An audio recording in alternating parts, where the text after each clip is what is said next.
Urea সারটা যদি আমি এভাবে খুলে কয়েকটা দানা যদি আমি হাতের উপরে নেই, দেখবেন যে বড় দানাগুলা প্রায় সমান। সুতরাং আমরা বুঝতে পারবো যে ওটাই হচ্ছে আসল ইউরিয়া। ছোট দানাগুলোর একটি যদি জিহ্বার আগায় লাগানো যায় এবং এতে যদি লবণের স্বাদ পাওয়া যায়, তাহলে বুঝতে হবে এতে লবণ মেশানো আছে। এছাড়া ইউরিয়া সারের মাঝখানে চুনের গুঁড়াও কিন্তু মেশানো হয়। ইউরিয়া চেনার উপায় বলছি।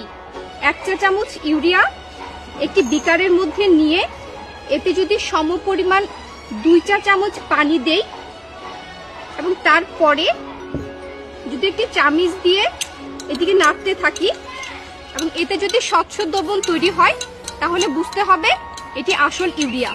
এই স্বচ্ছ দ্রবণে হাত দিলে ঠান্ডা অনুভব হবে এবং এতেই বোঝা যাবে এটি আসল ইউরিয়া।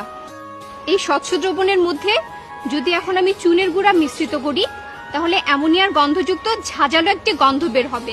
তাহলে আমরা বুঝতে পারবো যে এটি নকল ইউরিয়া।